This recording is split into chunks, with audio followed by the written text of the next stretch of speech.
అనేది శబ్దాన్ని దయచేసి ఇంకొక విషయం నేను మాట్లాడి ముగిస్తాను అధ్యక్ష. నేను వాస్తవమైనటువంటి విషయాలే చెప్పడానికి ప్రయత్నం చేస్తున్నాను. ఎవరిని ఇందులో నొప్పించే ప్రయత్నం నేను చేయడం లేదు చైర్మన్ సార్ గారు.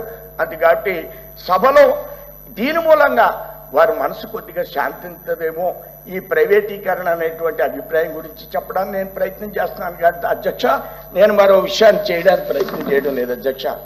మన రాష్ట్రంలో పరిస్థితి ఒకసారి గారు గమనించినట్లయితే మనం అందరం కూడా ఇక్కడ శాసన మండలి సభ్యులుగా అనేక బాధ్యత చేసిన పెద్దలుగా ఉన్న సందర్భంలో బొత్స గారి యొక్క జిల్లాలో భీమ్సింగ్ షుగర్ ఫ్యాక్టరీ, దాని పేరు విజయరామరాజు గజపతి జిల్లా అనే పేరుంది.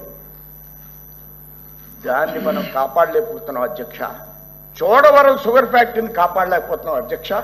రాష్ట్రంలో అనేకమైన షుగర్ ఫ్యాక్టరీలు కాపాడలేకపోతున్నాం అధ్యక్ష.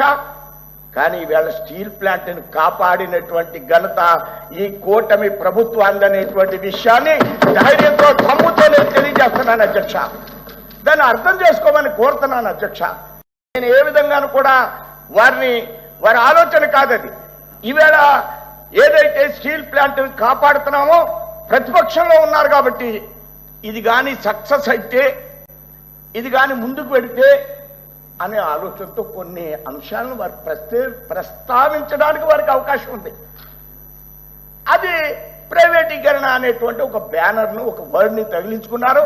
స్టీల్ ప్లాంట్ ప్రైవేటీకరణ జరగదు, స్టీల్ ప్లాంట్ ప్రైవేటీకరణ జరగదు. ఈ హౌస్ సాక్షిగా నేను చెప్తున్నాను. ఆ దృష్ట్యా స్టీల్ ప్లాంట్ ఈవేళ 3వ ఫర్నిస్ కూడా స్టార్ట్ అయింది. 79% ఉత్పత్తి వచ్చింది. ఇవన్నీ ఆన్ రికార్డ్ అధ్యక్ష. సభ్యులు తెలుసుకోవాలి. కంక్లూడ్ చేస్తాను అధ్యక్ష. నేనేం పొరపాట్లు మాట్లాడడం లేదు. వాస్తవాలు చెప్తున్నాను అధ్యక్ష. మరి బొత్స వారిని అభినందించారా ప్రధానమంత్రిని?